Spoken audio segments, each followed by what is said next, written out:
She should not have been in that wing of the house. Everyone knew the east corridor of Harwick Manor was sealed after dark. The servants never walked it. The housemaids whispered about it with their eyes low. Even the butler, old Mr. Fenwick, who had worked the estate for 30 years, would not carry a candle past the third door on the left. No one asked why. No one needed to. Some silences in grand houses were not mysteries. They were warnings. But Cordelia Vane had never been good at heeding warnings. She had come down from her room at midnight only because she could not sleep. The summer heat had crept into the upper floors and pressed itself against her like something unwanted. She had lain on her bed with her eyes open, staring at the ceiling while the whole house breathed slowly around her. And then she had risen. She slipped on her thin cotton robe and walked out into the hall with no particular destination in mind. She had meant to go to the library. She had walked that route a dozen times since arriving at Harwick Manor 3 weeks ago as her sister's companion. But she took a wrong turn near the portrait gallery, and the candle in her hand threw flickering light across a corridor she did not recognize, and before she understood what she had done, she was standing in the east wing. She should have turned around. Instead, she heard a voice. It was low and careful and male, coming from behind the third door on the left, saying her sister's name the way a man says a name he has held in his mouth for a very long time. She did not knock. She did not wait. Not. She pushed that door open with her bare hand and walked straight into a secret that was never meant for her. The Duke spun around. The papers on the desk scattered. The woman beside him snapped the leather folio shut, and the whole room went so still that the only sound left was the fire burning low in the grate. He looked at her across that room with an expression that was not anger, not embarrassment, but something far more dangerous than either, because he knew exactly what she had heard before she opened that door, and now there was no closing it again.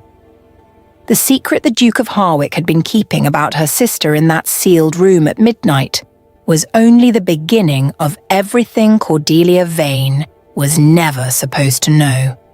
But here is the question that changes everything.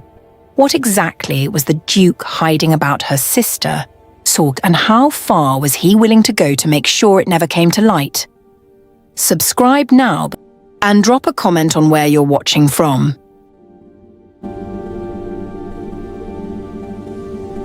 Cordelia Vane had not wanted to come to Harwick Manor. That was the first truth, and it sat quietly in her chest, the way truths sometimes do when they are too honest to be spoken aloud. She was 23 years old, the second daughter of Sir Edmund Vane, a baronet with more land than money and more pride than sense. She had a good face and gentle manners, and a mind that her mother considered too active for her own good. She read widely. She formed opinions. She expressed them on occasion. These were not qualities that the marriage market rewarded, and so at 23 Cordelia remained unmarried while her elder sister Harriet, at 26, had somehow managed to catch the attention of one of the most powerful and desired men in England, the Duke of Harwick. His name was Gideon Ashmore, and the mere mention of it in a drawing room was enough to straighten spines and sharpen glances. He was 31, inherited the dukedom at 19 after his father's sudden death, and had spent the 12 years since managing one of the largest estates in the country, with a reputation for being both formidably intelligent and deeply private. He was not unkind, those who knew him said. He simply did not waste warmth. He gave what was necessary and nothing more, and he did it with such composure that people often left his company feeling both satisfied and strangely cold. He had been introduced to Harriet at the Whitmore ball in April. By June, he had called on Sir Edmund twice. By July, an understanding was quietly forming, not yet an engagement, but close enough that the whole county could smell it. And then Harriet had written to Cordelia. The letter had been cheerful on the surface. Harriet's letters always were. She wrote the way she smiled brightly and with precision, giving just enough warmth to be convincing and not enough to be fully believed. She said she was enjoying her time at Harwick Manor as the Duke's invited guest. She said the gardens were extraordinary. She said she would love to have Cordelia's company, as the days were long and she missed her sister terribly. Their mother had folded the letter and handed it to Cordelia with the look she reserved for instructions she did not intend to debate. So Cordelia had packed a trunk and came. She arrived on a Wednesday afternoon in late July, stepping out of the carriage onto the gravel drive and tilting her head back to look at the house. Harwick Manor was vast in a way that did not feel welcoming.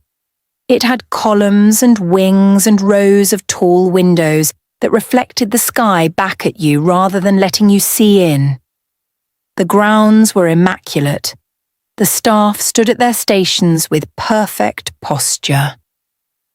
Everything about the place declared its own importance without apology. Cordelia had looked at it and felt, quite unexpectedly, a pull of sadness she could not explain. Harriet had met her at the door, looking lovely as she always did. She was taller than Cordelia and finer boned, with their mother's golden hair and the particular kind of beauty that made rooms go quiet when she entered them. She embraced Cordelia warmly, kissed her cheek, and linked their arms to lead her inside, speaking quickly and lightly about the other guests and the schedule for the week, and how glad she was that Cordelia had come. She had not looked Cordelia in the eyes during any of it.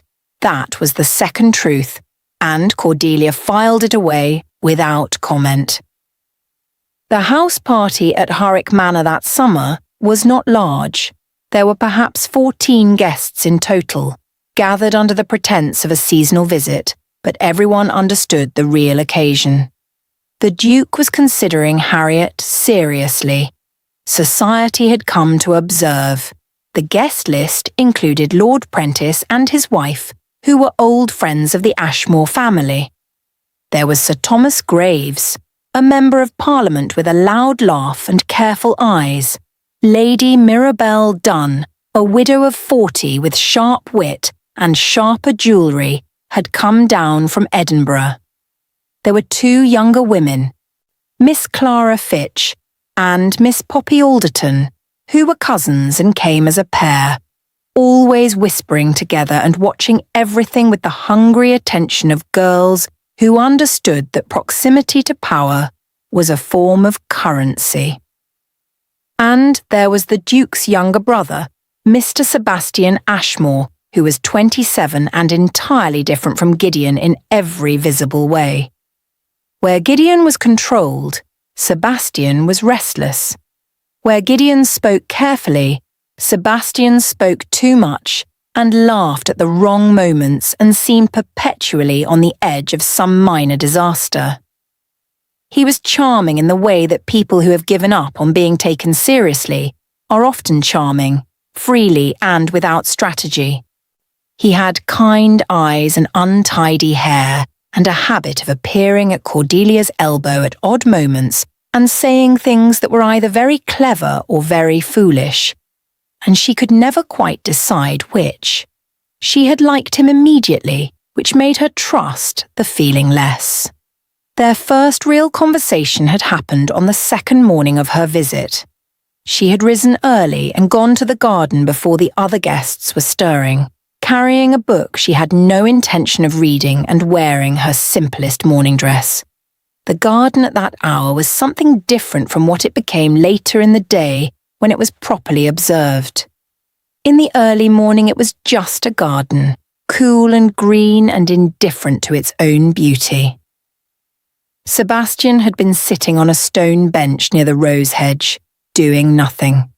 Not reading, not writing, not performing any of the small occupations that guests perform to justify their presence outdoors. simply sitting with his elbows on his knees and looking at the middle distance. He had looked up when he heard her footsteps on the gravel path, and something in his face had shifted. Not surprising exactly. Something more like recognition, though they had barely spoken the night before. "Good morning," he had said. "You are the first sensible person I have seen today." She had looked around at the empty garden. "There is no one else here," she had pointed out. "Exactly," he had said, and smiled. She had sat on the bench across from him, and they had talked for almost an hour.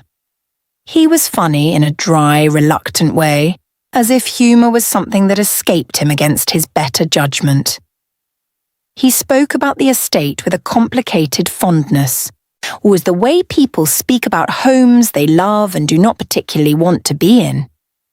He asked her about herself with real curiosity, not the polished, performative curiosity of drawing-room conversation, but the slightly inconvenient kind that required honest answers.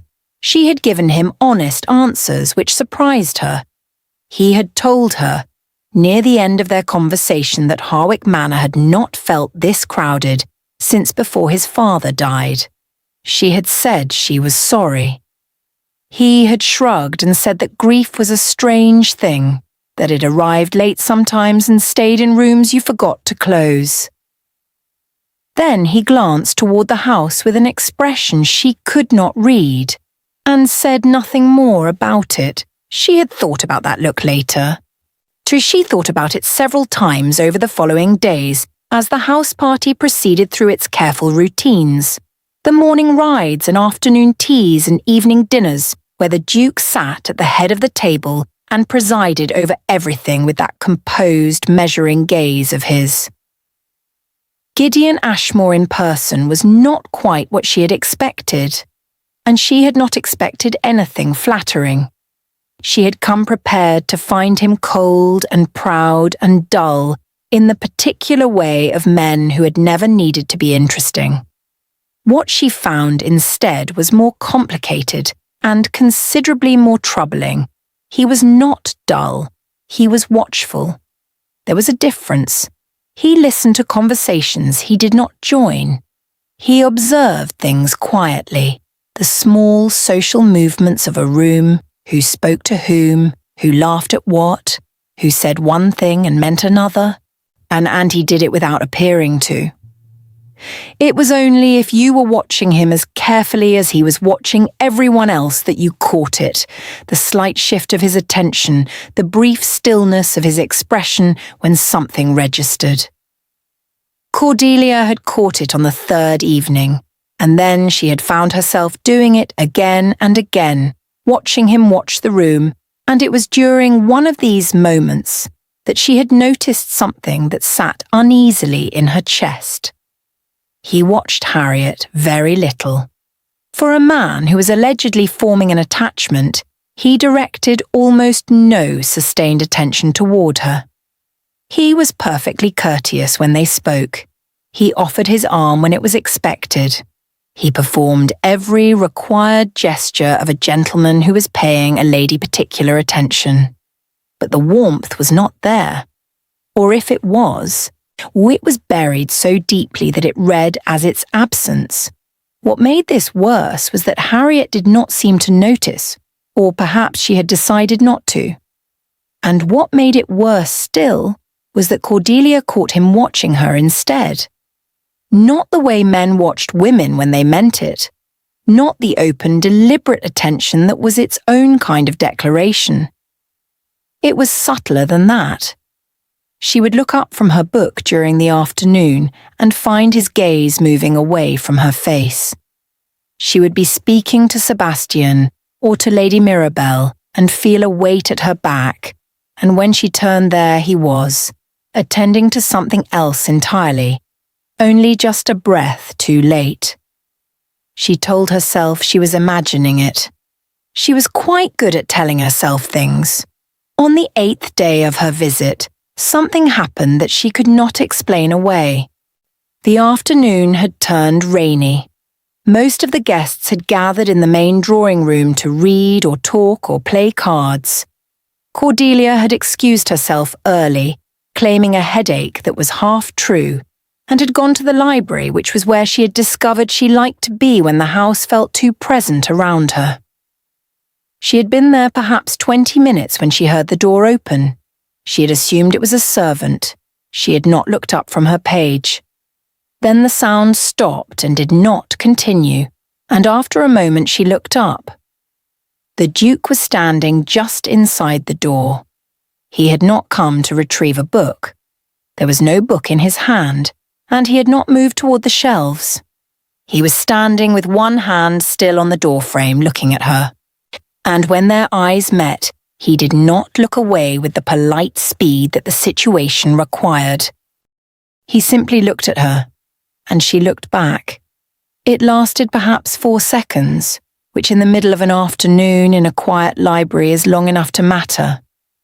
Then he said, "Miss Vane," and it came out slightly wrong, slightly lower than it should have been, and he cleared his throat and said he had not known the room was occupied.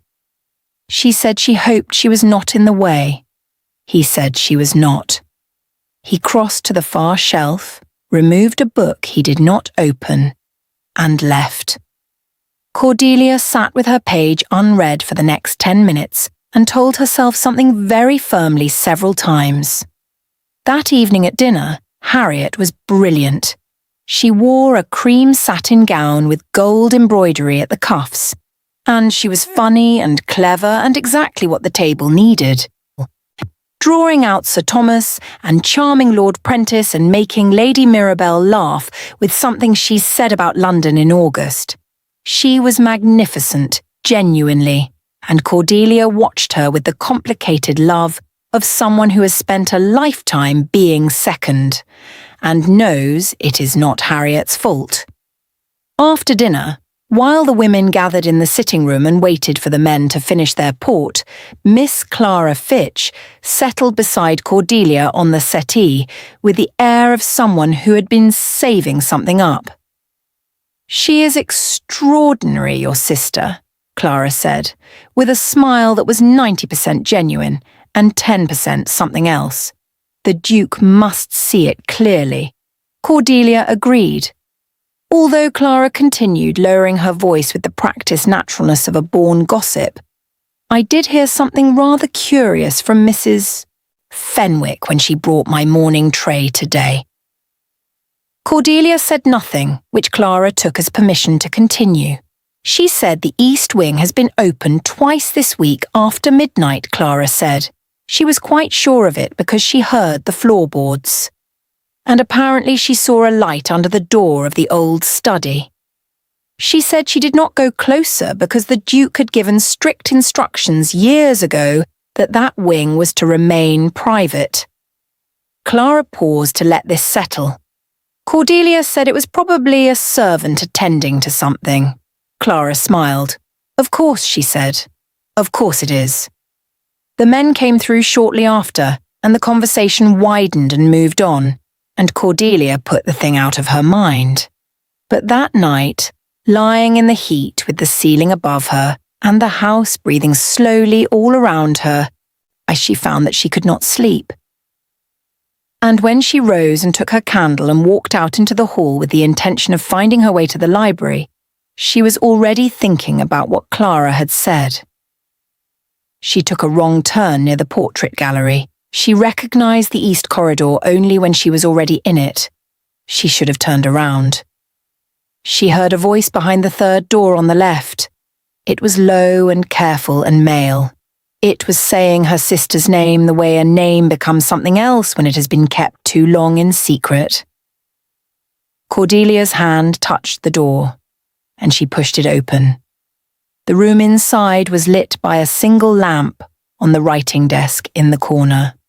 The walls were lined with papers and old maps and things that looked like documents, stacked and rolled and gathered with the dense attention of a man who had been building something in private for a very long time.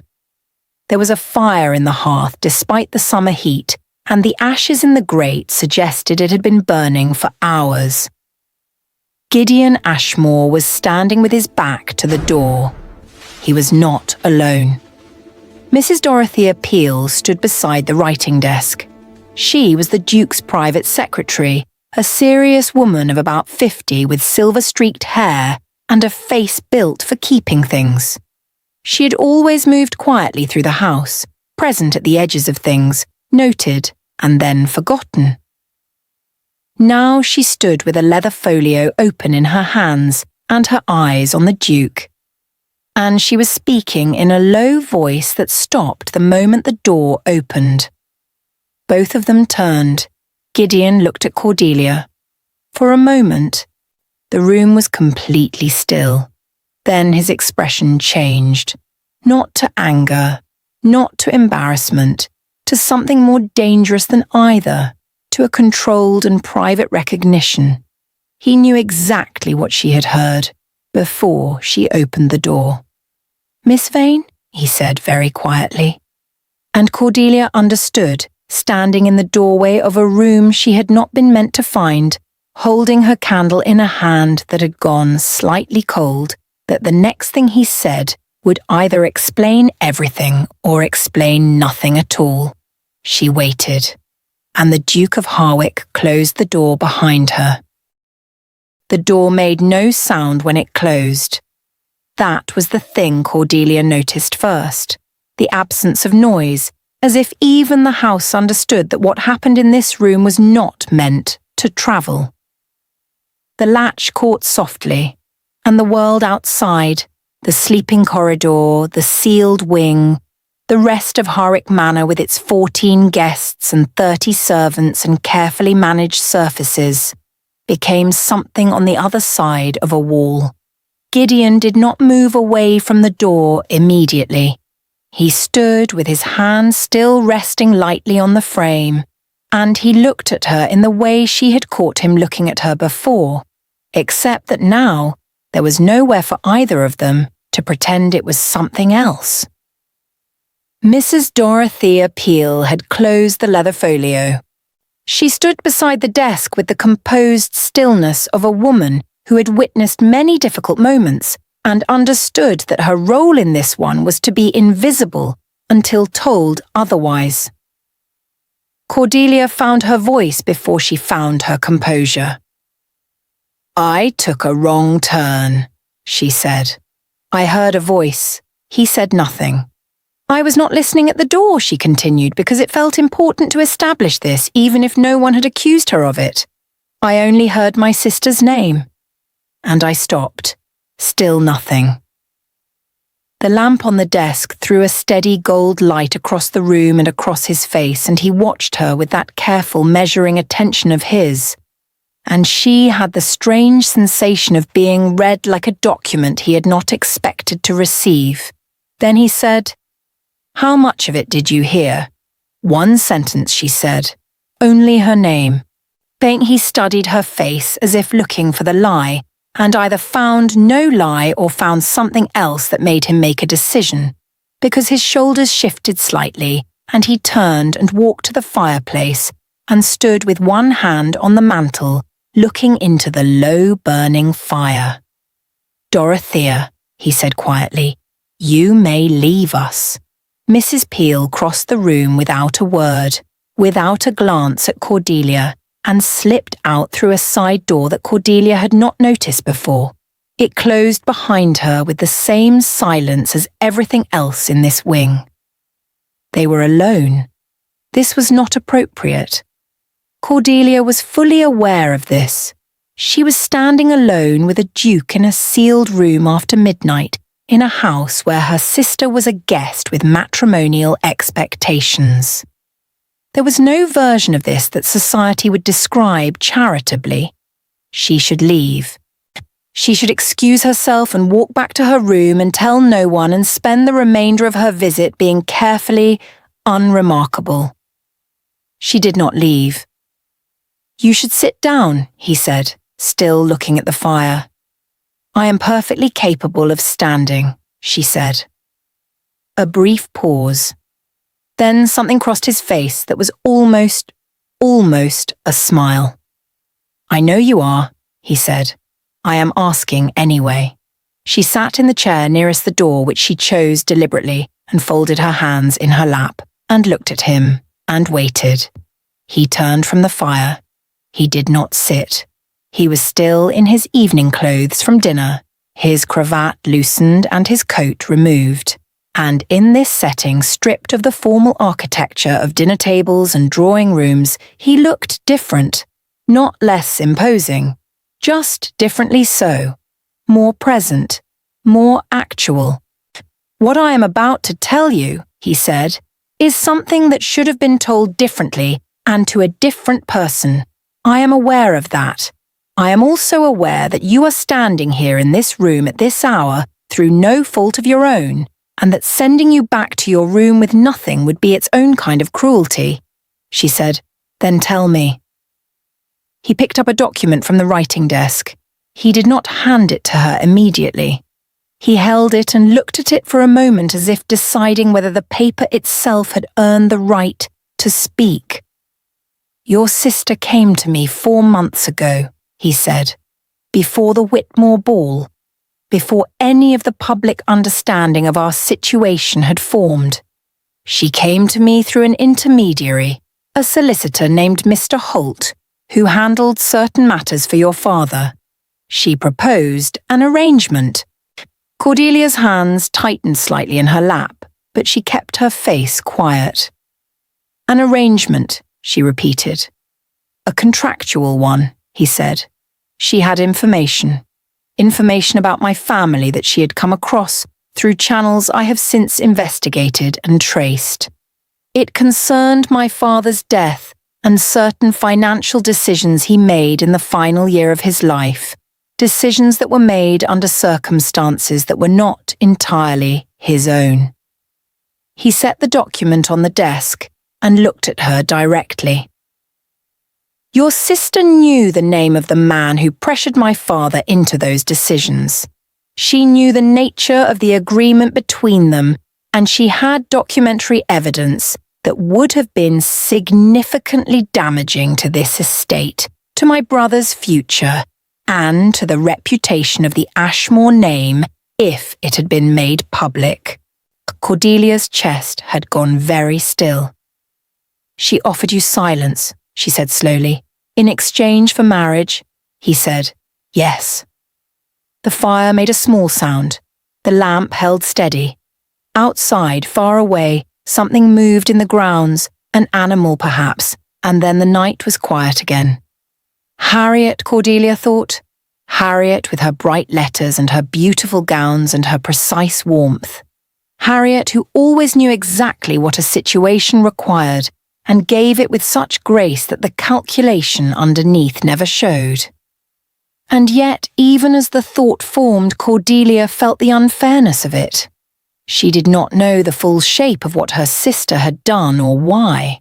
So she did not know what pressures had built behind that composed exterior over years of watching a father spend what he did not have, and a mother's plan for futures that required resources they could not honestly claim. She did not know, and she would not judge quickly. "Why are you telling me this?" she asked. "Because," he said, "you heard her name in this room, and because I have been trying to decide for 8 days how to handle a situation that I did not anticipate." She looked up at him sharply. "What situation?" He did not answer immediately. He moved to the window and stood with his back to her and looked out at the dark grounds, and the silence stretched between them like something being measured. "When I agreed to your sister's terms," he said at last, "I believed the matter was fully transactional. I would offer her position and security.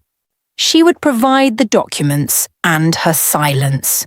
There would be a marriage in name and in form, and we would conduct our lives with mutual respect and separate understandings." He paused. "And then you arrived." Cordelia said nothing because there was nothing to say that was safe. He turned from the window.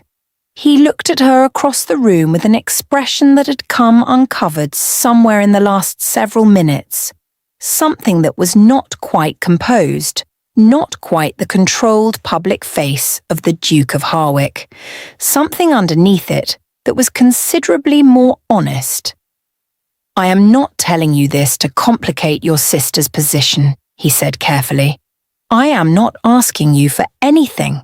I am telling you because you are in this house and you are not blind, and I think you have already seen more than you were meant to. And I would rather you hear the truth from me than piece together a version of it that is incomplete and worse." There was a long pause. "What happened to your father?" she asked. "Who was the man?" His jaw tightened slightly. "A man named Lord Fenmore," he said. "Gerald Fenmore. He held significant debt over my father for nearly a decade. The financial decisions my father made in his final year, the ones that nearly broke the Eastern land holdings and left Sebastian without a proper inheritance, were made because Fenmore was pressing him. And then my father died, and the pressing stopped, and I spent 6 years trying to find out why it had started and how deep it went. Harriet found the document before I did. A letter in Fenmore's own hand, outlining the arrangement. Cordelia absorbed this slowly. And Fenmore. Is he still alive? Very much so. And the Duke said with a flatness in his voice that said more than the words. He is in London at present. He sits on 2 charitable committees and attends church on Sundays, and is considered by most of society to be a perfectly respectable man. She understood then the full weight of what her sister held and what it meant and why Gideon had agreed to the arrangement. It was not a weakness. It was the same thing that had kept her silent in the carriage all the way here, the understanding that people with power over the things you love rarely need to say so directly. Then he said something that changed the shape of everything she had just understood. 3 weeks before your sister wrote to my solicitor, he said quietly, she received a warning. A letter with no signature, delivered to your family home in the night.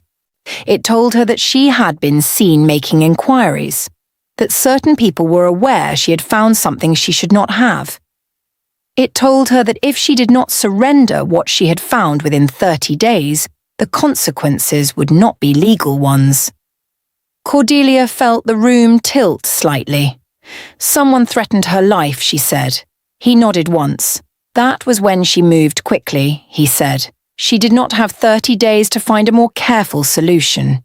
She had weeks, and she made the only calculation available to her that offered both protection and leverage. She came to me because a woman engaged to a duke is considerably harder to silence than a baronet's daughter with an inconvenient document.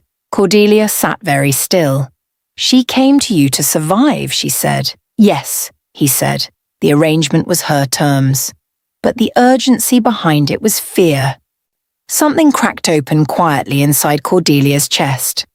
She thought of Harriet writing that cheerful letter from Harwick Manor. She thought of the brightness and the precision and the warmth carefully measured out. She thought of a woman who had discovered something dangerous and carried it alone for months with no one to tell and no safe direction to move in, and who had done the most Harriet thing possible, which was to find the strongest available position and step into it without showing a tremor. Does she know, Cordelia asked, that the threat is still active? Yes, he said. I told her 2 weeks ago. That is what we were discussing tonight when you opened the door. The warning she received has been traced to a man in Fenmore's employ, a solicitor named Crabbe who handles certain private matters for him. We believe Crabbe has someone watching this house. Cordelia looked at him. Someone inside the house, she asked. We are not certain yet, he said, but we are looking. She stood then because sitting felt wrong suddenly, too passive for the kind of information she was now holding. I will not speak of this, she said. Not to anyone. He watched her. I asked only one thing in return, she said, and she surprised herself with how steady her voice was. Be honest with me. Not about everything. I am not asking for everything. But if something happens in this house that I need to understand in order to protect myself or make clear decisions, I would rather you tell me than let me find it in a room I was not meant to enter. He was quiet for a moment. Then he said, That is a reasonable request. She picked up her candle from the table near the door.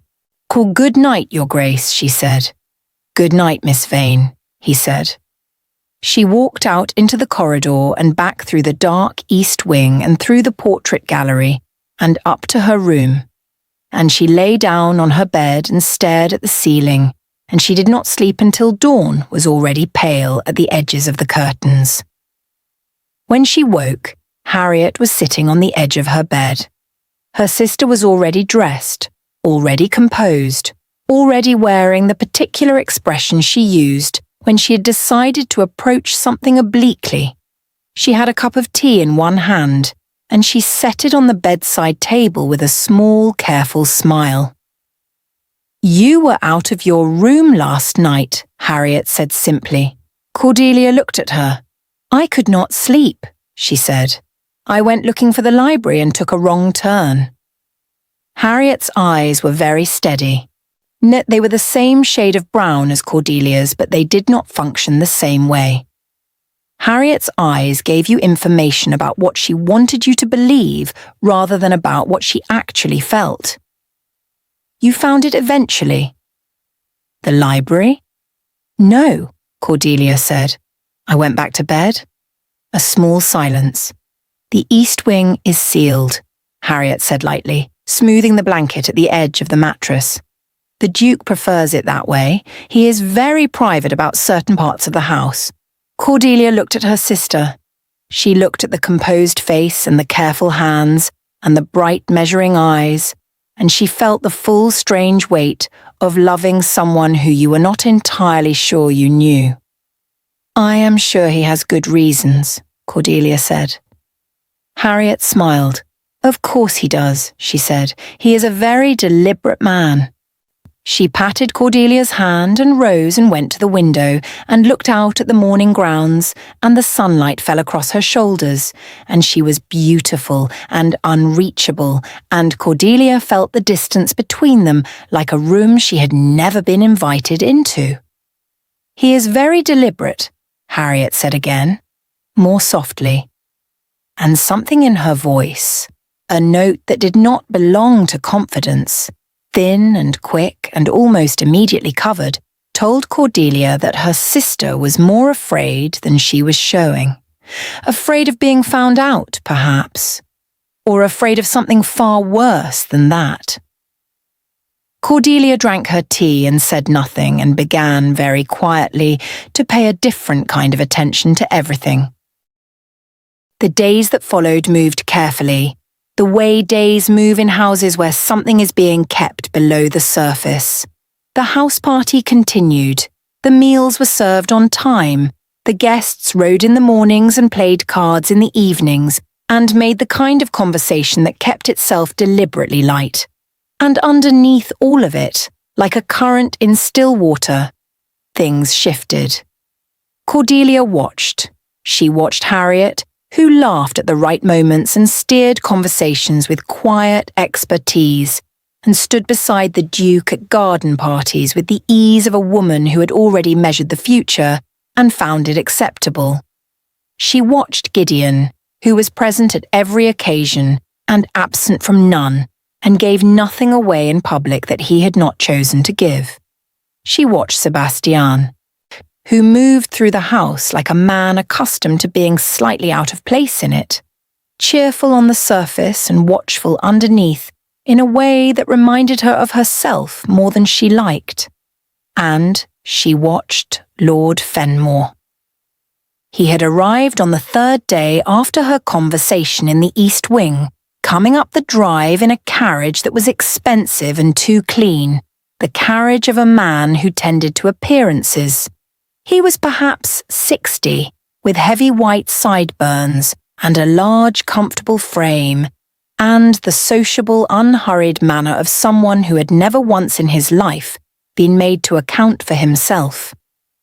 He greeted the Duke like an old friend, which was either audacity or strategy, possibly both. No one had mentioned he was coming.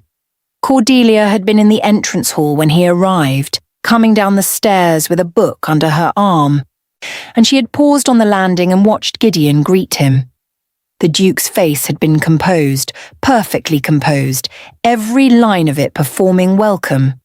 But his hand, the one at his side, not the one he extended for the handshake, had closed briefly into a fist and then opened again. She almost missed it. She did not miss it. Sebastian had been beside her on the landing, and she had glanced at him and found him already watching his brother with an expression that was very far from his usual lightness. His jaw was set. His eyes had gone to Fenmore with something that was not quite anger and was not quite fear, and was the complicated territory between them. Then he noticed Cordelia looking at him, and he rearranged his face and said quietly, "That is Lord Fenmore," and said nothing more. She had said, "I know who he is." Sebastian had looked at her then, really looked at her, with an attention that had a question in it. She had moved down the stairs without answering it. Fenmore had brought 2 people with him, which no one had anticipated, and which the household had absorbed with the smooth professional grace of well-trained staff. The first was his personal valet, a lean, quiet man named Dobbins, who spoke to no one beyond the basic requirements of his role and moved through the servants' quarters with an attentiveness that had nothing to do with serving his master well. The second was a young woman introduced as his ward, Miss Nella Crabbe. She was perhaps 20, small and soft-featured, with light eyes and a manner so gentle and unassuming that she seemed to disappear into whatever room she entered. She apologized frequently for small things that required no apology. She smiled readily. She sat near windows and appeared to read, but her eyes moved more than a reader's eyes needed to. Cordelia noticed her on the first evening of Fenmore's arrival and said nothing to anyone.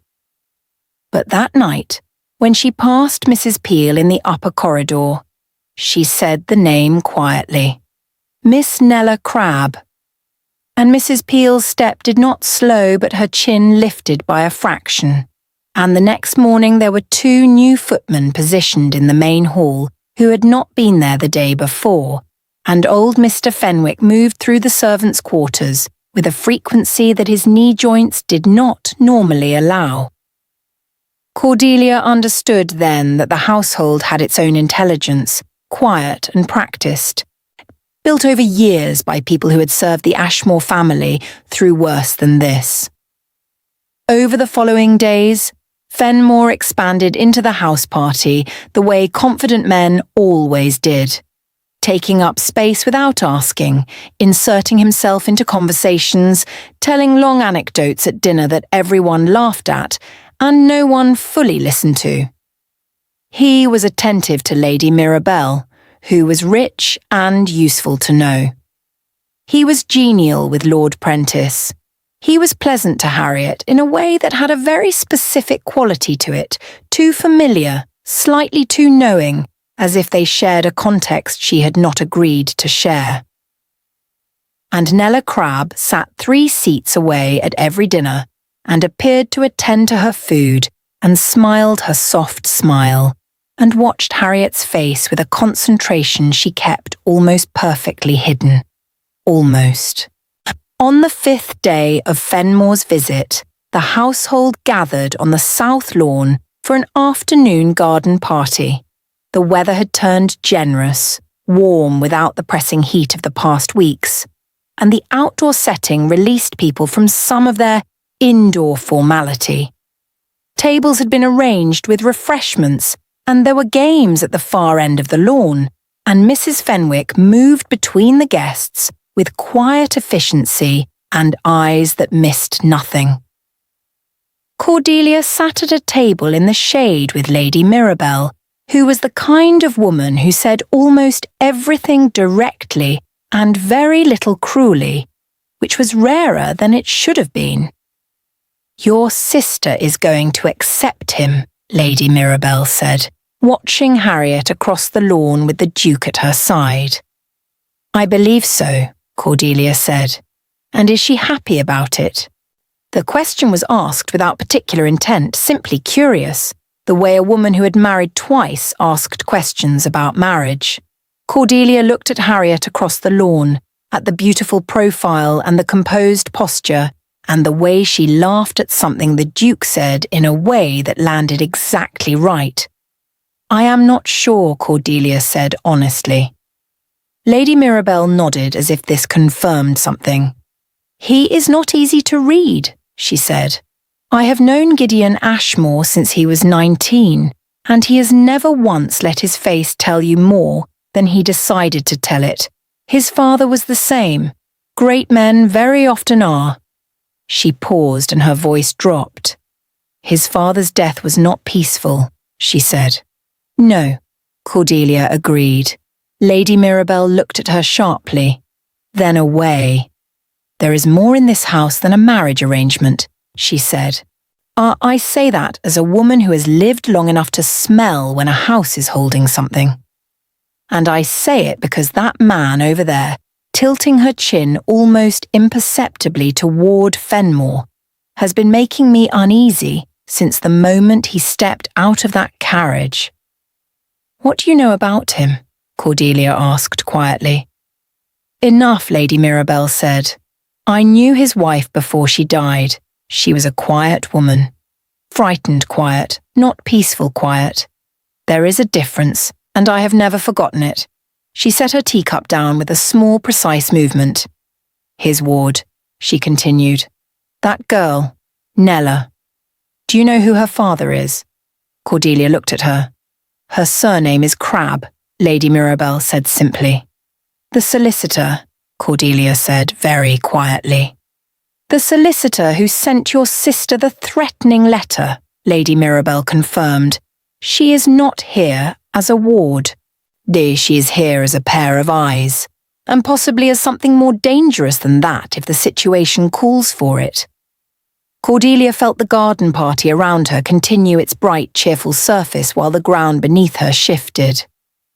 "How long have you known?" she asked. "Yesterday morning," Lady Mirabell said. "I have connections your host does not know I have.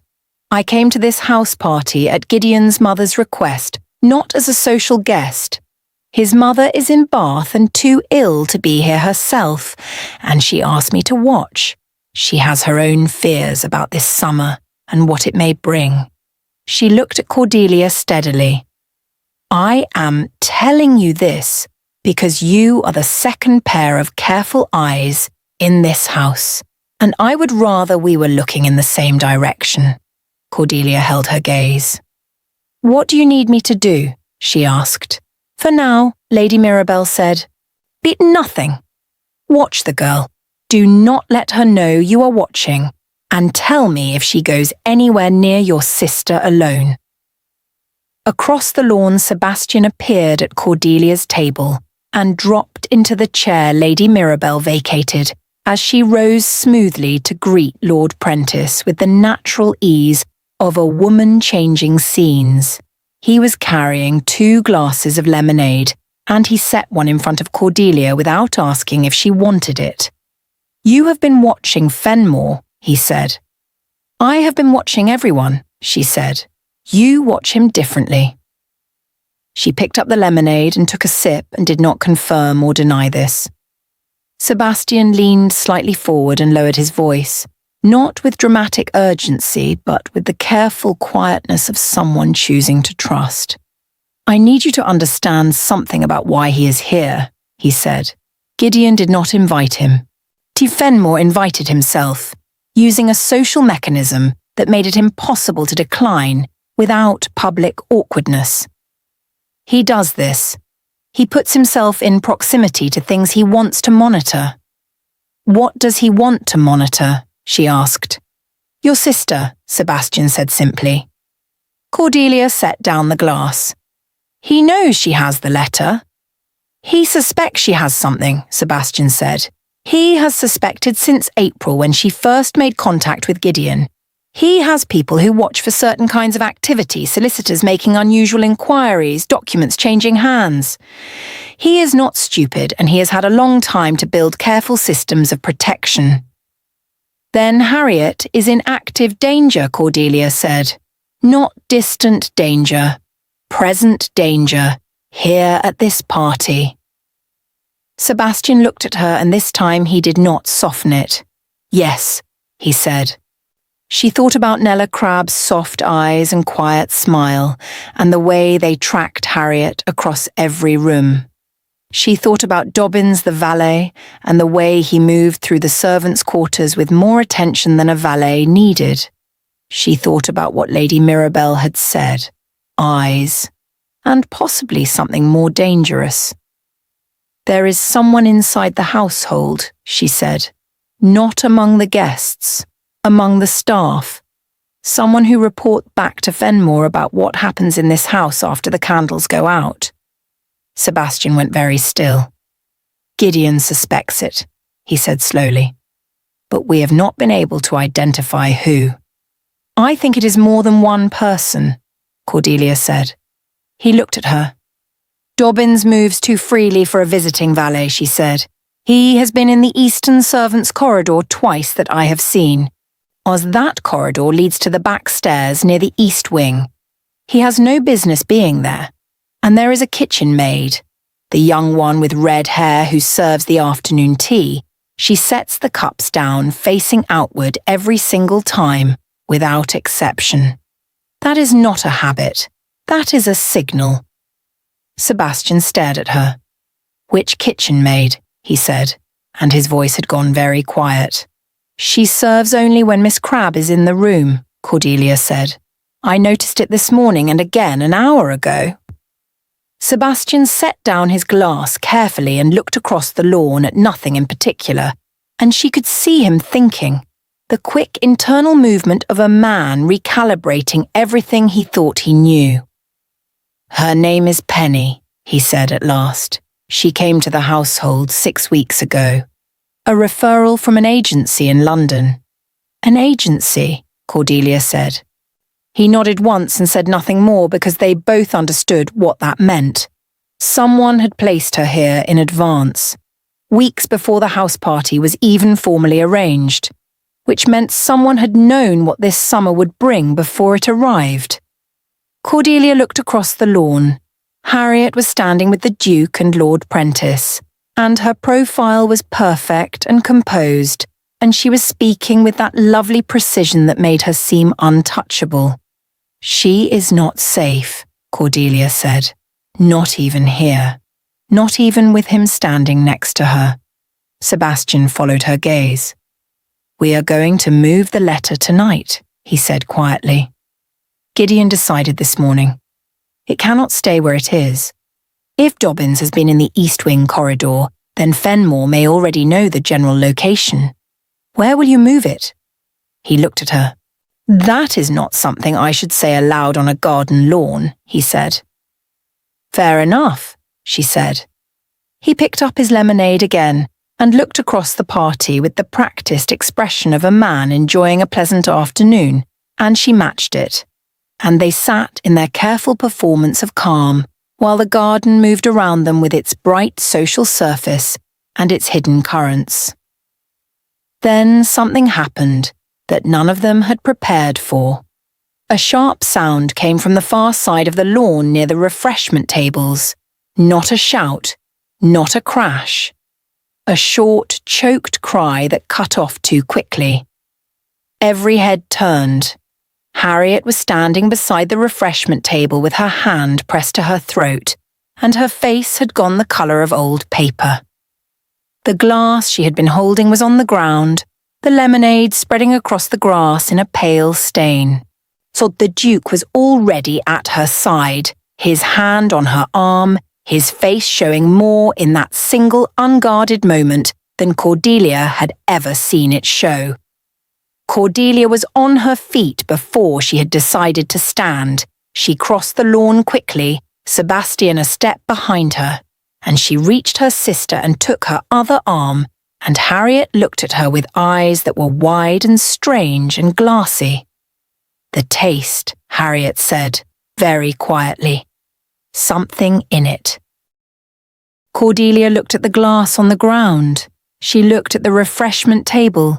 She looked at the small gathering of guests drawing close with their concerned expressions, and she looked beyond them to where Nella Crabbe was standing at the edge of the group, with her hands folded and her soft eyes absolutely still, and her expression showing the precise amount of worry appropriate for a young woman witnessing a social mishap. Not a gram more, not a gram less. Sebastian had already turned away from the table and was speaking in a low, rapid voice to one of the new footmen, and the footman moved immediately toward the refreshment table with a quiet efficiency that cleared people away from it without making a scene. Lady Mirabelle appeared at Cordelia's shoulder. "Get her inside," she said, "now, not through the main doors. The side entrance near the rose garden. I will manage the guests." Gideon had his arm around Harriet and was already moving, and Cordelia stayed close on her other side, and they walked quickly across the grass and through the gate in the rose garden wall and into the cool, dim interior of the house's side corridor, and the sounds of the garden party continued behind them with only a slight, polite murmur of concern.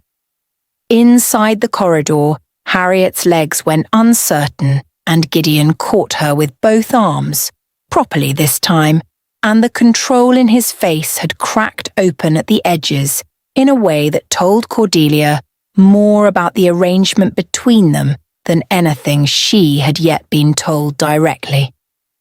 He was not indifferent to Harriet. He had simply been performing indifference because that was the shape of the agreement they had made. And now his composure was in pieces on the floor of a side corridor, and he was holding her sister with an expression that was frightened in a way that had nothing to do with strategy. Harriet's eyes found Cordelia's over his shoulder. "I knew," Harriet said softly. "I knew he would try eventually. I just did not think he would be so bold." Her voice was still thin, but it was already gathering itself back, the way Harriet's voice always did, finding its footing even when the rest of her had not. Cordelia looked at her sister and thought about all the months Harriet had spent alone with this, carrying something dangerous in a careful silence while their mother planned weddings and their father counted debts. And Cordelia sat in the second bedroom at home reading books and forming opinions and knowing nothing at all. "Ma," she took Harriet's hand and held it tightly. And Harriet, for the first time in as long as Cordelia could remember, held back without letting go. Down the corridor, Sebastian appeared with Dr. Albright, the household physician, who was a compact, serious man of 50 with a bag already in his hand, which told Cordelia he had been alerted before the incident occurred. Which meant someone had known it might happen. Which meant the trap had been set and partially sprung, and the evening had only just begun. Dr. Albright examined Harriet in the small sitting room off the side corridor with the door closed and the rest of them waiting outside in a silence that had different textures depending on who was holding it. Gideon stood with his back against the wall and his arms folded and his eyes on the closed door. He was still, the kind of still that was not calm, but was the thing that sits over calm when calm has been used up. Sebastian paced 4 steps in one direction and 4 steps back and stopped when he noticed he was doing it. Cordelia sat on the narrow bench beside the window and watched both of them and kept her own counsel. Mrs. Peel appeared at the end of the corridor and walked to the Duke and spoke in a voice so low that Cordelia caught only 2 words. Dobbins. And gone. Her Gideon's expression did not change, but something in his posture shifted, a tightening along the jaw, a slight squaring of the shoulders. When? He said. Within the last 20 minutes, Mrs. Peel said. Thomas saw him leave through the kitchen yard with a bag. He did not stop him because there was no instruction yet to do so. A silence. And the girl? Gideon said. Still on the lawn, Mrs. Peel said. She has not moved from the party. She is being watched. Cordelia stood up. She will not run, she said. Both of them looked at her. She is not here to run. Dobbins was the one who needed to leave. He delivered whatever information he came here to gather, and his role is finished. But Nella Crabb's role is not finished yet. She is still waiting for something. What is she waiting for? Sebastian asked. Confirmation, Cordelia said. She is waiting to find out whether what was put in Harriet's glass was enough to create a serious situation. If Harriet collapses badly, she reports that back. If Harriet recovers quickly, she reports that back instead. She is a messenger, not a threat herself. Sebastian looked at his brother. She is right, he said. Gideon had been watching Cordelia the entire time she was speaking, with that reading attention of his that she had grown accustomed to and had not yet grown comfortable with. Then we let her stay, he said, and we let her see exactly what we want Fenmore to hear. The door opened and Dr. Albright came out with his bag and his serious face arranged into the slightly less serious expression of a man delivering tolerable news. A mild irritant, he said quietly. In the lemonade, enough to cause distress and disorientation, and not enough to cause lasting harm, though it was clearly not intended to be comfortable. I want her to rest for the remainder of the day. She is shaken, but she is well. Gideon thanked him in a tone that was controlled and even and entirely disconnected from the expression on his face.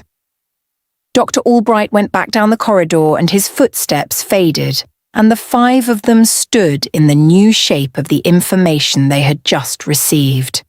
Not enough to cause lasting harm, which meant Fenmore had not tried to kill Harriet today.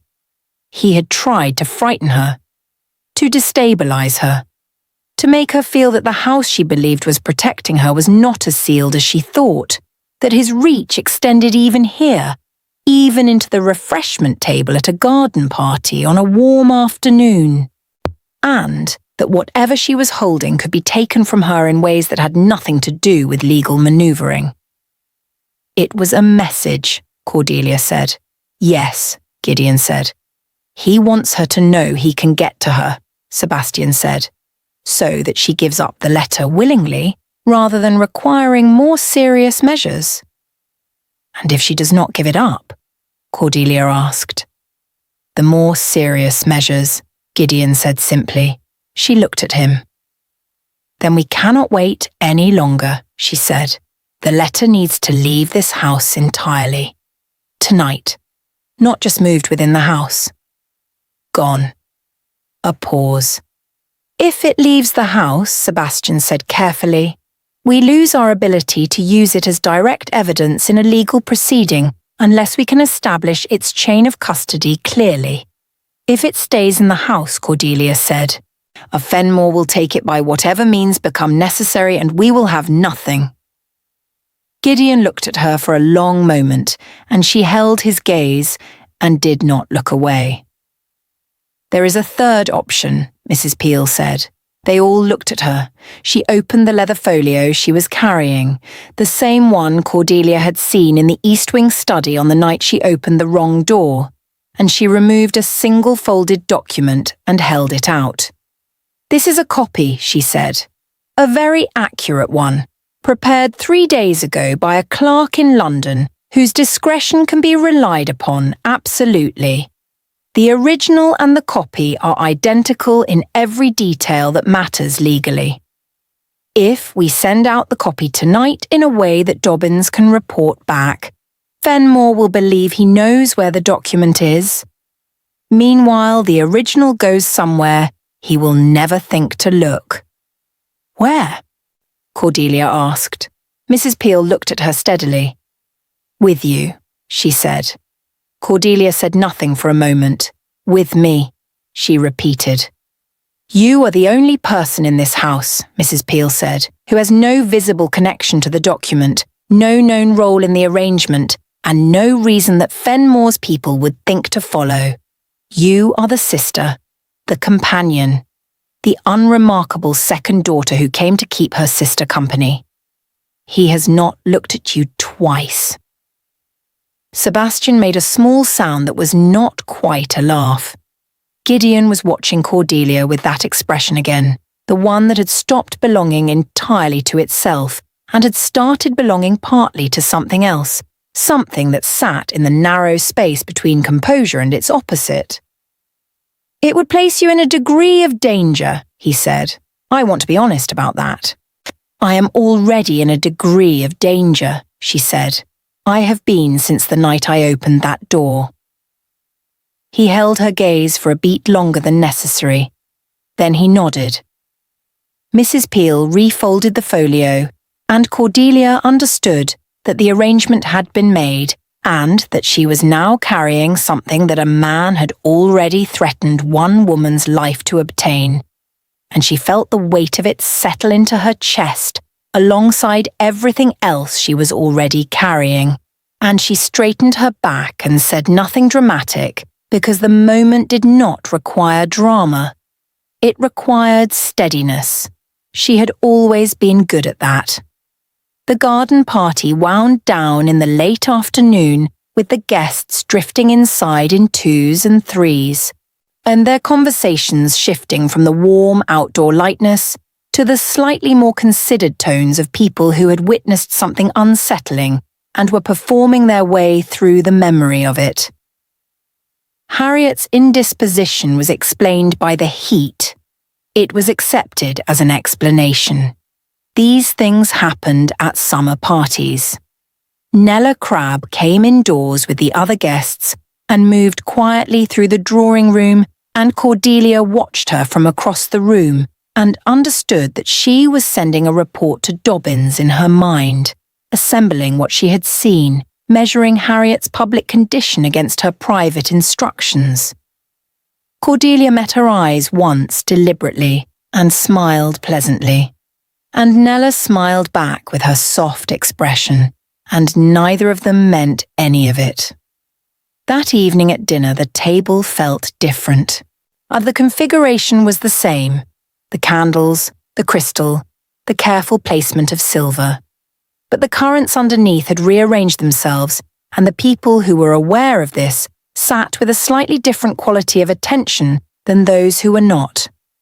Fenmore was in excellent spirits. He was witty and warm, and refilled his wine generously, and told a story about a hunting trip that made Sir Thomas laugh until his face went red.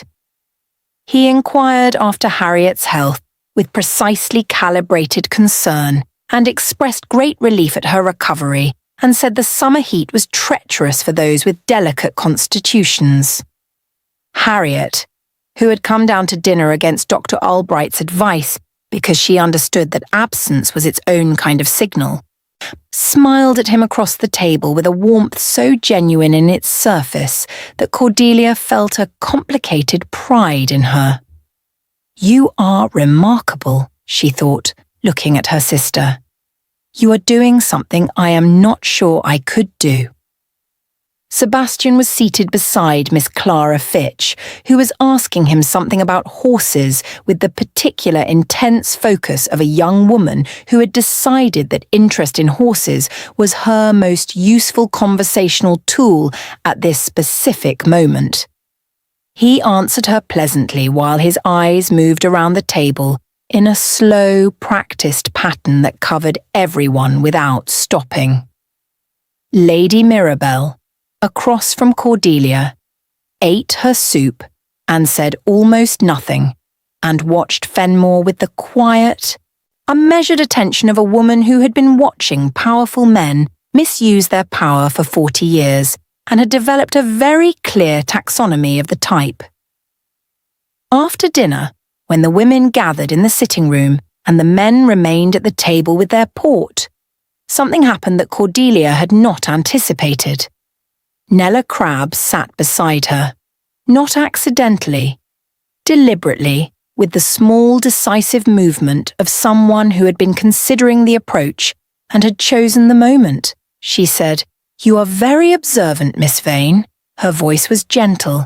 Everything about her was gentle, but the gentleness had a skeleton in it, something harder underneath. Cordelia looked at her pleasantly. "I enjoy people," she said simply. Nella smiled. "Yes," she said, "I think you do. I think you enjoy understanding them very specifically." A small pause. "I find this house very interesting," Nella continued, looking down at her hands. "There is so much history in it. So many things have been kept from such a long time ago. It must be difficult to manage all of that," Cordelia said. "Old houses always are." Nella looked up. Her light eyes were direct now, the soft expression still in place but no longer doing what it usually did, no longer making you forget to look closely. "Lord Fenmore is very fond of your sister," she said. "He wishes her every happiness." "I am sure he does," Cordelia said. "He would be very relieved," Nella said carefully, "if the anxieties of recent months could be resolved. He is a man who values peace. He finds prolonged tension very wearing." Cordelia looked at her with a smile that gave nothing away. "Most people do," she said. Nella held her gaze for a moment, and then looked away, and the conversation closed and did not reopen, and they sat in the pleasant performance of two women sharing a sitting room until the men came through and the evening redistributed itself into its final social configurations. But as Cordelia rose to join the wider gathering, she felt something cold move through her that had nothing to do with the temperature of the room. Nella Crabbe had just delivered a message, and the message was, "We know you are involved. We are watching you now too." She found Sebastian at her elbow within minutes and said very quietly, "She approached me. He said I saw." She said, "He knows I am not unremarkable after all." Sebastian said, "Then we move tonight. All of it, every piece." She nodded and moved away into the room and spent the rest of the evening being as unremarkable as she possibly could, and felt the eyes on her back the entire time, and did not once let it show on her face. Later, alone in her room with the candle lit, and the document folded small and hidden in the lining of her travelling case, beneath 3 layers of clothing, she sat on the edge of her bed and pressed her hands together and breathed slowly. There was a knock at her door. She said, "Come in." It was Gideon. This was considerably more improper than the East Wing study had been, which had at least been a matter of wrong turns and accidents. This was her bedroom, and he was standing in the doorway in his evening coat, and there was nothing accidental about it. She did not tell him to leave. He said, "I wanted to know that you were all right." She looked at him. He said, "That is not the only reason I came, but it is the first one." She said, "What is the second reason?" He came into the room and left the door slightly open, which was the only concession available to propriety at this point, and he stood near the window and looked at her with that expression of his, that uncovered, unguarded thing that came out at night when the performance of the day had worn down. "When this is over," he said, "when Fenmore is dealt with, and the legal matter is settled, and your sister is safe, I want to say something to you that I cannot say now. Not while things are as they are. Not while you are in this house, in this position, and while she is here, and the arrangement stands." Cordelia felt something move through her chest that she had been keeping very carefully locked. She said, "Then do not say it now." "No," he said. When it is over, she said. Yes, he said. They looked at each other across the room. She said, Is she truly safe tonight? He said, There are 4 people watching this corridor and 2 at every exit. She is safe tonight. Good, Cordelia said. Then go. Before someone decides the door being open is insufficient. The corner of his mouth moved. Good night, Miss Vane, he said. Good night, Your Grace, she said. He left and she sat in the quiet and put her face in her hands for a moment and allowed herself exactly 30 seconds of feeling everything she was not allowed to feel. And then she lifted her head and put it away and lay down and listened to the house breathe around her until she slept. She woke before dawn to the sound of raised voices, not close, somewhere below in the lower part of the house, muffled by floors and walls, but audible in the particular carrying way that voices had at that hour when everything else was silent. She was out of bed and at her door before she was fully awake, her travelling case checked with one quick movement, the document still in its lining, undisturbed. The voices had stopped by the time she reached the landing. The house was dim and very still. One lamp burned in the entrance hall below, throwing a low circle of light on the marble floor. She went down the stairs quietly, one hand on the banister, and at the bottom she found Mr. Fenwick standing in the hall in his dressing gown, with his face arranged into the expression of a man who had just made a very unpleasant decision and was prepared to stand behind it. What happened? She asked. He looked at her for a moment, measuring, and then said, One of the footmen found Dobbins at the kitchen gate an hour ago. He had come back. Why? Mr. Fenwick said. He was looking for something he had not managed to retrieve during his time here. A document. Cordelia's hand tightened on the banister. He did not find it, Mr. Fenwick said. He was detained. His Grace has been informed. Where is he now? In the groundskeeper's cottage, Mr. Fenwick said, with 2 of our men and a locked door. She nodded, and the old butler looked at her with something that was not quite approval, but was adjacent to it, with the look of a man who respected competence regardless of where it appeared. She found Gideon in the study off the main hall, the proper study this time, the one that was part of the house's official geography. He was fully dressed despite the hour, which told her he had not slept. Sebastian was with him, sitting in the leather chair by the cold fireplace with his coat off and his hair disarranged, and the look of a man who had been awake for the same reason. Mrs. Peel was at the writing desk. Dobbins came back for the document, Cordelia said. Gideon looked at her. He came back because Fenmore told him to, he said, which means Fenmore knows the copy was a copy, or suspects it. How could he know so quickly?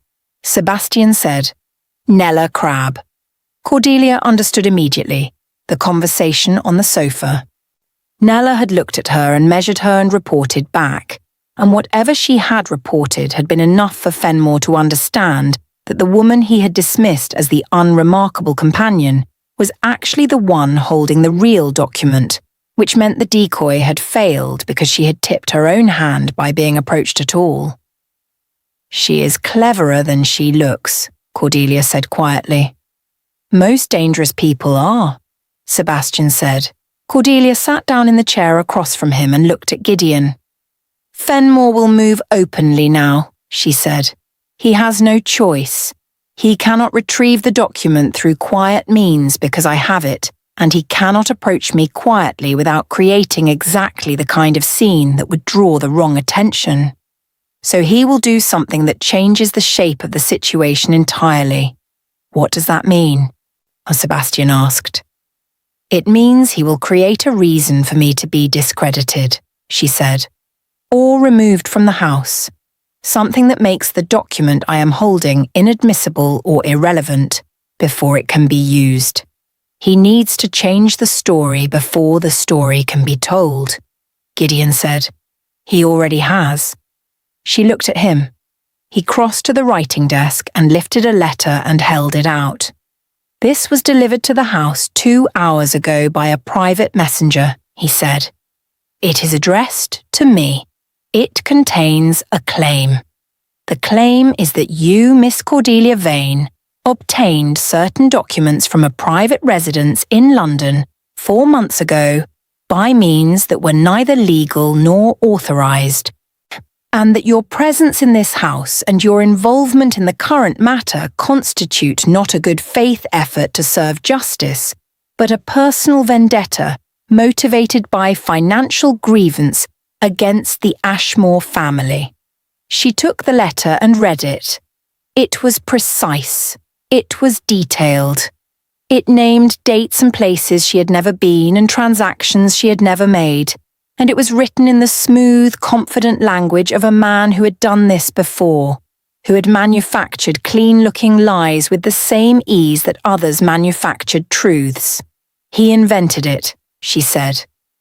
Entirely, Gideon confirmed, but it does not need to be believed universally.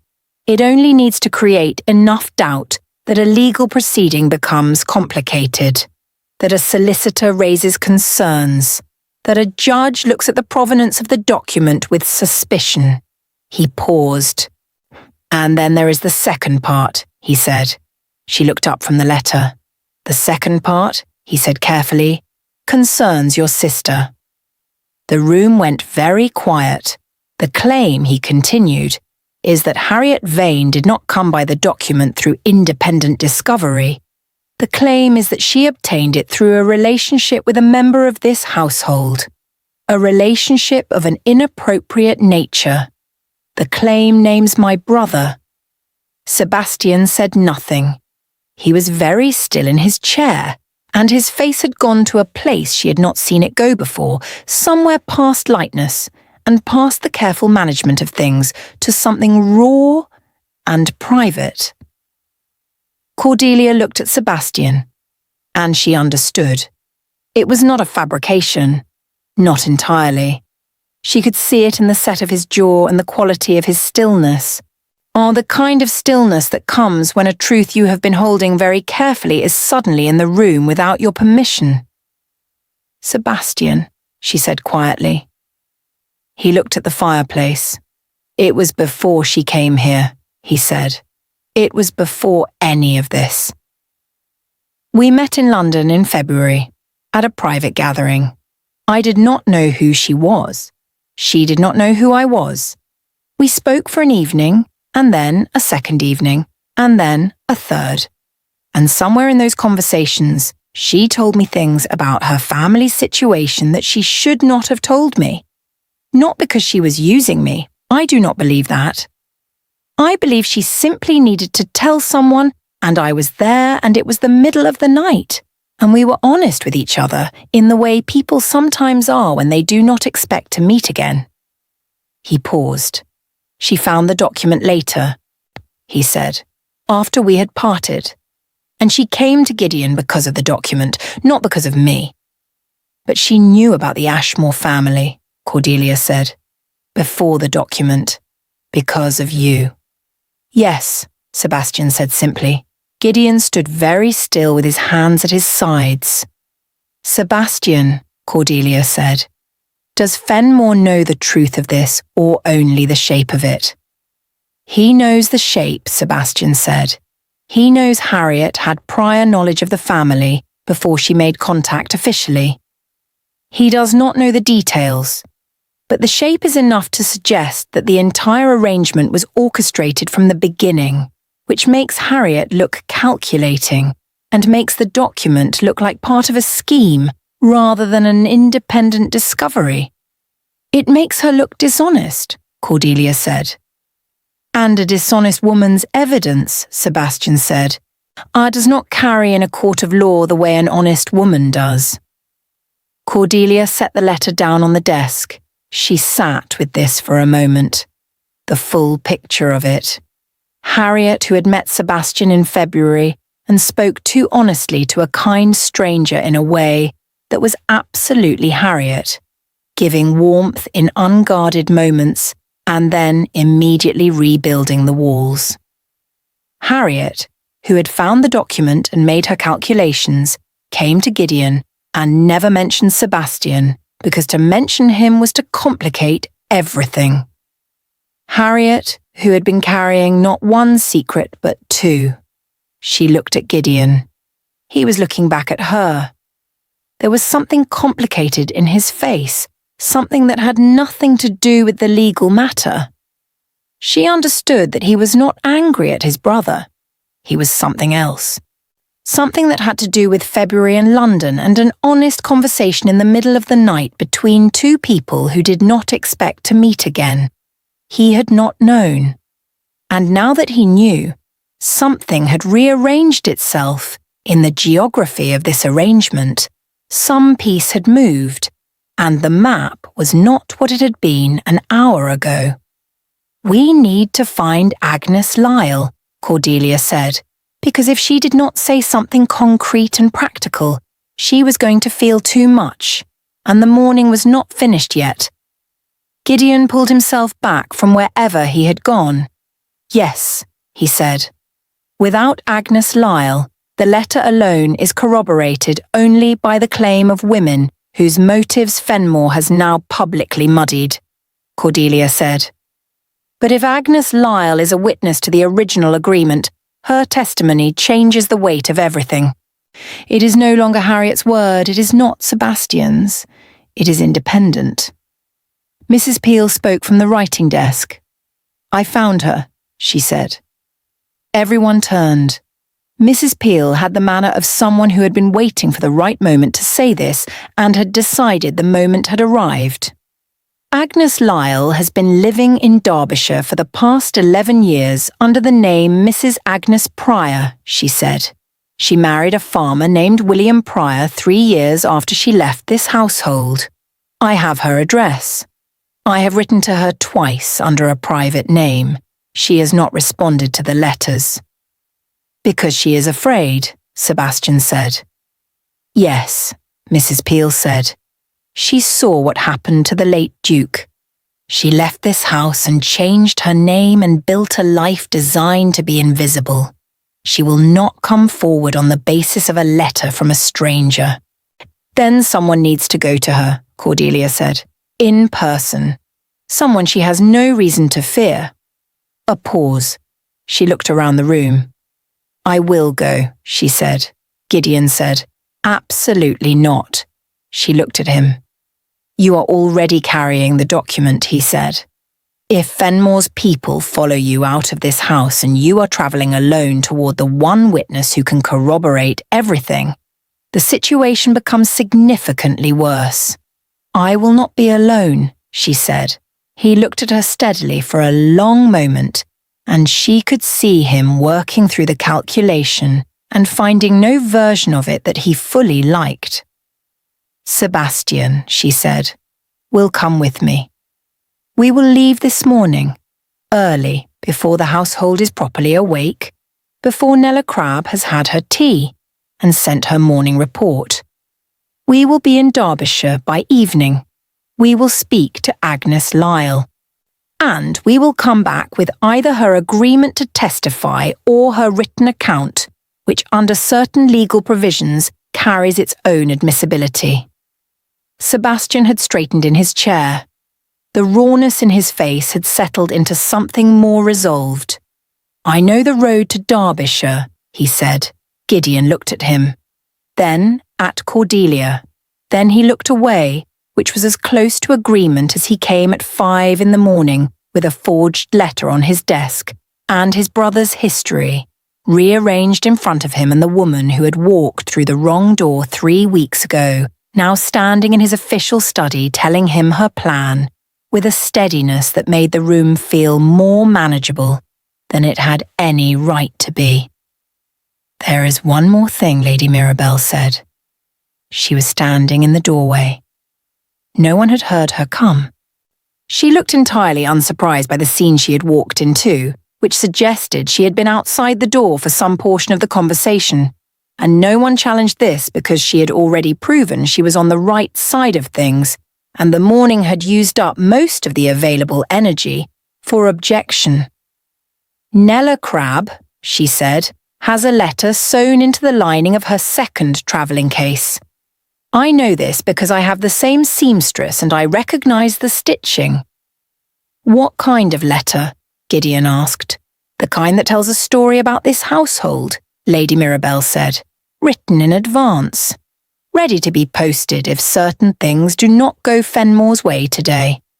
It's named Sebastian. It names the arrangement. It has enough names to make a considerable public spectacle." She looked around the room. "You have until this evening before she decides whether to send it." The carriage left Harwick Manor at 5:30 in the morning. Cordelia and Sebastian rode in silence for the first mile, both of them watching the grounds through the window as the house disappeared behind the tree line, tall and pale, and holding its secrets in the early grey light. The document was still in the lining of Cordelia's travelling case, which sat on the seat beside her with the ordinary appearance of a bag belonging to a woman making a short journey. Sebastian had a pistol in his coat pocket. He had not mentioned it. She had noticed it anyway. "Do you think she will speak to us?" he asked when the manor was fully out of sight. "I think she has been waiting 11 years for someone to come," Cordelia said. "I think waiting is its own kind of exhaustion. And I think when she opens the door and sees that we made the effort to find her, that will matter more than the letters did." He looked out the window. "She was kind," he said. "Agnes, when I was young. She used to bring warm rolls to the schoolroom on cold mornings without being asked. Small things, but I remember them." Cordelia looked at him gently. "Tell her that," she said. "When we arrive, tell her exactly that." He nodded and said nothing more, and the carriage moved through the early morning countryside while behind them at Harwick Manor, the house began its slow waking, and Nella Crabbe had her morning tea, and Lord Fenmore slept the comfortable sleep of a man who believed he had already won. Back at the house, things moved. Gideon had not slept and did not intend to. He spent the early hours with Mr. Fenwick and Mrs. Peel going through the servants' records with a thoroughness that was long overdue, and by 7 in the morning they had confirmed what Cordelia had suspected the day before. Penny, the red-haired kitchen maid, had been placed in the household through an agency in London that traced back through 2 layers of intermediary to a property management firm that Gerald Fenmore had used for 15 years. She was brought to the study at 7:30. She was 19 years old and frightened in a way that had nothing to do with it. A girl who had been paid to watch and signal and had not fully understood until this moment what she had been placed inside. Gideon was not unkind to her. He was direct, and he was clear, and he told her that her choices now were simple. She could tell him everything she had passed to Dobbins and everything she had observed, and her part in the matter would be treated as the minor role it was. Or she could say nothing and find herself on the wrong side of a legal proceeding that was going to be very public and very thorough. She told him everything within 10 minutes. It was not much. She had reported movements, times, the location of certain rooms being accessed after dark. She had confirmed to Dobbins that the East Wing was being used. She had not known about the document specifically, had not known about Harriet's arrangement or the nature of the threat. She was a small cog placed carefully in a large machine by a man who understood that small cogs were easier to deny than large ones. When she finished, Gideon told Mrs. Fenwick to give her tea and keep her in the kitchen and away from the rest of the staff, and then he went to find Lady Mirabelle. She was already dressed, which surprised him, and already thinking, which did not. "I need Nella Crabbe occupied until evening," he said. Lady Mirabelle looked at him. "How?" "In company. Social, visible, deliberate company that makes it difficult for her to slip away and post anything without being noticed." Lady Mirabelle considered this. "I will take her to the village with Clara and Poppy," she said. "I will make it an invitation she cannot refuse without being rude, and I will keep her busy and watch until you tell me otherwise." She paused. "And Fenmore?" Gideon said. "Leave Fenmore to me." He found him at breakfast, which Fenmore was consuming with appetite and good humour, his large frame settled comfortably at the table, his conversation flowing easily with Lord Prentice. He looked up when Gideon entered and smiled the smile of a man performing innocence from long practice. Gideon sat down across from him and waited until Lord Prentice had excused himself and the room had emptied, and then he said very quietly, "I know about Penny." Fenmore's expression did not collapse. Men like him did not let expressions collapse, but something behind his eyes shifted, a small, careful recalibration. "I do not know what you mean," he said pleasantly. "I also know about the letter you sent last night," Gideon said, "the one making claims about Miss Cordelia Vane. I know it was fabricated. I have already spoken with my solicitor in London who will be filing a formal response before noon." Fenmore set down his fork. "And I know," Gideon continued, in the same quiet, even tone, "about the letter sewn into the lining of Miss Crabbe's travelling case, the one you intend to use if this morning does not go the way you want." A silence. Fenmore looked at him across the breakfast table, and the pleasant sociable surface of him thinned slightly, like ice at the end of winter, still present but no longer reliable. "You have been busy," he said. Gideon said, "You threatened a woman's life. You placed a spy in my household. You poisoned a guest at my garden party. You fabricated legal documents, and you have been blackmailing this family through intermediaries for 11 years. I am telling you this now, in this room, with no witnesses, because I am giving you the opportunity to leave this house today with something resembling dignity. That opportunity will not exist tomorrow." Fenmore studied with him. "You have no witness," he said. "Without a witness to the original agreement, you have a letter and a theory." Gideon said nothing. Fenmore's eyes narrowed slightly. "Without Agnes," he said carefully, "you have nothing." Gideon looked at him across the table and let the silence do its work, and he watched the moment Fenmore understood that the silence was not emptiness but the opposite, and he watched the man's large, comfortable certainty shift on its foundations for the first time. He said nothing more. He rose, straightened his coat, and walked out of the breakfast room. In Derbyshire, the carriage pulled up a long, narrow lane to a farmhouse that was modest and well kept, with a garden that had been tended with the particular care of someone who had learned to find peace in small, controllable things. Chickens moved in the yard. Smoke came from the chimney. The morning was cool and bright. A woman came to the door before they had finished climbing down from the carriage.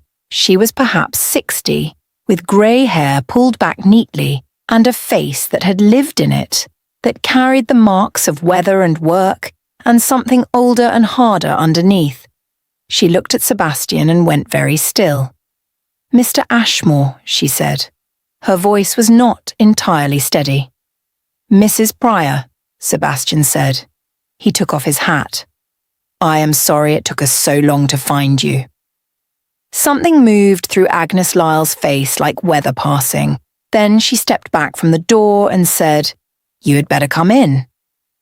The farmhouse kitchen was warm and smelled of bread and the morning.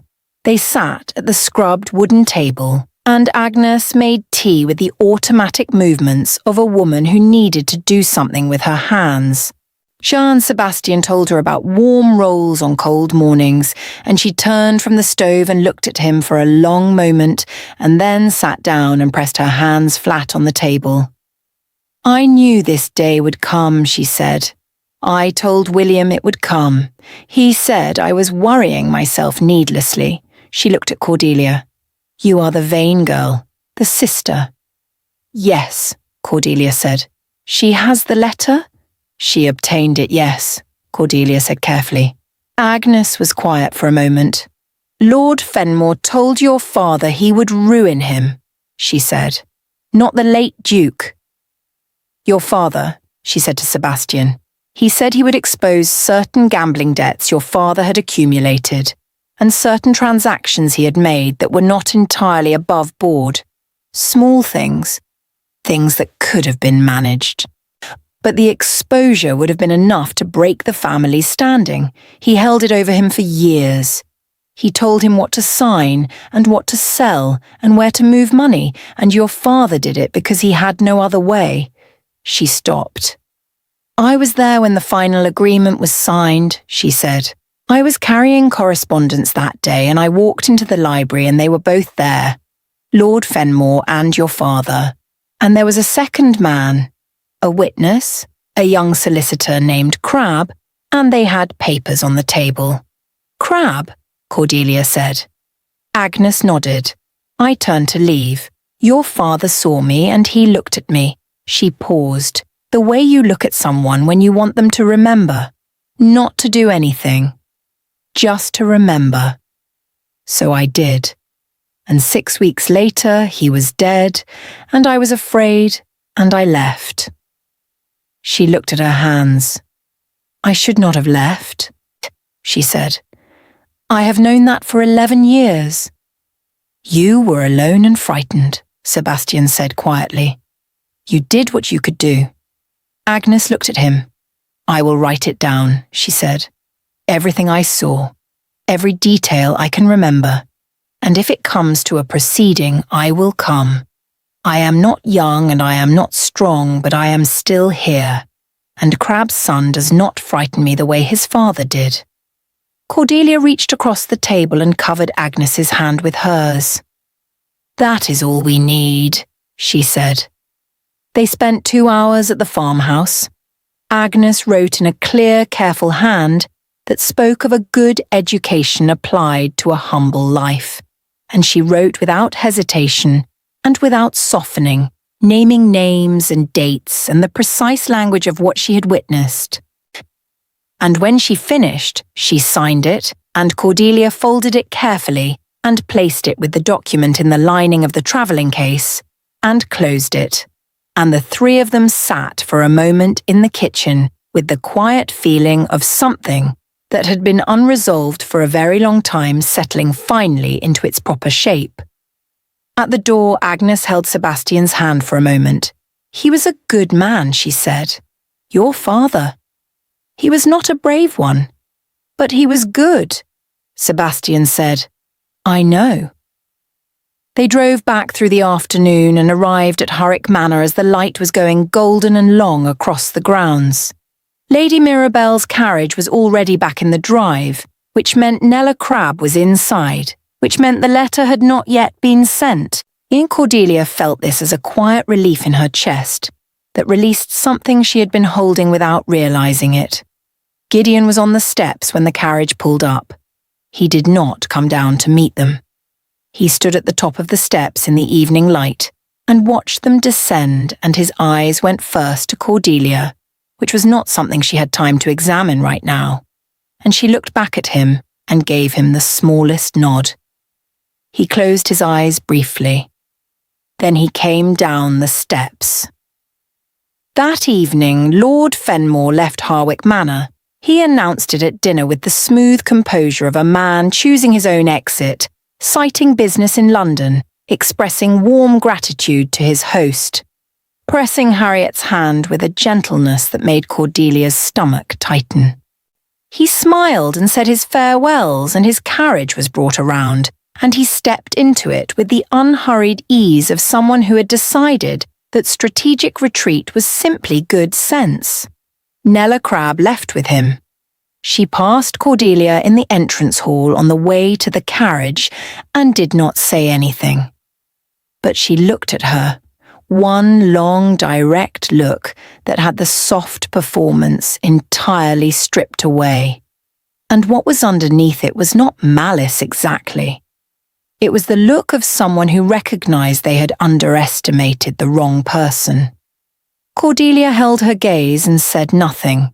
The carriage rolled away down the drive and the sound of it faded into the evening, and the house breathed out slowly around them. Later, Harriet came to Cordelia's room. She did not bring tea this time. She came in and sat on the bed, and for once she did not arrange her face into anything. She just sat, and the tiredness in her showed, the real kind, the kind that lives underneath years of performing composure. "Sebastian told me you went to Derbyshire," she said. Cordelia said, "Yes." Harriet was quiet for a long moment. "You did not have to do any of this," she said. "You came here to keep me company. That is all you were asked to do." "I know," Cordelia said. "Why did you?" Cordelia looked at her sister, at the beautiful tired face, and the careful hands, and the eyes that were finally, at this hour, in this room, showing what they actually held. "Because you are my sister," she said, "and because you have been carrying things alone for too long and I should have noticed sooner." While Harriet looked at her and something broke open quietly in her expression. "I was going to tell you," she said, "about Sebastian, about all of it. I kept meaning to, and then the arrangement was in place and it was easier to let you believe the simpler version. The simpler version where you were marrying a duke for sensible reasons," Cordelia said. "Yes," Harriet said, "that one. And what is the true version?" Harriet looked at her hands. "The true version," she said slowly, "is that I met a man in February who was kind and funny and honest at 2 a.m, and I said more than I should have. And then I found a document that gave me the only protection available to me, and I used it. And somewhere between all of that, I stopped knowing which part was calculation and which part was something else." She looked up. "I do not love the Duke," she said. "I respect him. I think I could build something decent with him. But I do not love him." Cordelia was very still. "And Sebastian?" she asked, very carefully. Harriet smiled just briefly, with something in it that was completely unguarded. "That," she said, "is a different and much more complicated question." They sat together in the quiet of the room for a while, two sisters with the truth finally between them, instead of around them, and it was uncomfortable and tender in equal measure, the way truth usually was. 3 days later, the formal arrangements at Harwick Manor underwent a quiet and significant change. The engagement between the Duke of Harwick and Miss Harriet Vane was not announced. The house party concluded naturally. The guests departed in good order. Agnes Lyle's written account, it combined with the original letter and the testimony collected through proper legal channels over the following weeks, formed the basis of a proceeding that would occupy Mr. Fenmore's considerable attention for the better part of the next year, and leave him significantly diminished on the other side of it. Sebastian left for London the same day as the other guests, but he and Harriet spoke privately for an hour in the garden before his carriage came, and Cordelia watched from the library window and did not try to read their faces, because some things were not hers to read. She stayed an extra day at Harwick Manor on an excuse that satisfied no one who was paying attention. On the morning of her last day, she walked in the garden early, as she had on so many mornings, and Gideon was there, as she had known he would be, or sitting on the stone bench where Sebastian had sat on her first morning, doing nothing, looking at the middle distance. She sat across from him and the garden was cool and quiet, and the house was behind them with all its sealed wings and its long history and its secrets that were finally, slowly, beginning to open. He said, "I told you there was something I wanted to say when it was over." She said, "Yes." He looked at her directly. "I have been looking at you," he said, "since the morning you arrived on that drive and tilted your head back to look at the house. Not because I intended to, because I could not help it. And I have spent 6 weeks telling myself the reasons why that was not something I was permitted to feel." She said nothing, which was the right response. "None of those reasons," he said, "are as solid as they were 3 weeks ago." Harriet," she said. "Harriet is not in love with me," he said quietly. "We both know this. We have both known it for some time. The arrangement was made out of necessity, and it served its purpose, and it protected her when she needed protecting. But it was never what it appeared to be on the surface, and the surface was always the only place it existed." She looked at him. "I am not asking you for an answer this morning," he said. "I am asking you not to disappear from this house and go back to your father's estate and become the second daughter who came and went and read books and was forgotten. I am asking you to let this be a beginning of something and not an ending." Cordelia looked at the garden, at the roses and the gravel and the dew still on the grass and the morning light coming in long and clean across everything. She thought about the night she had walked out of her room into the dark hall with her candle, taking a wrong turn she had not meant to take, opening a door she had not been meant to open. She thought about everything on the other side of it. She said, "I do not disappear easily. You should know that by now." He said, "I do know that." She looked at him and he looked at her, and the garden was very quiet around them, and everything that was going to happen next was still ahead of them, unwritten, unhurried, beginning now. She said, "Then I suppose you had better write to my father." And the corner of his mouth moved into something that was real and unguarded and entirely his own, and the morning held it. And Harwick Manor breathed slowly behind them, and the door that had opened in the dark 3 weeks ago had led, after everything, to somewhere worth finding.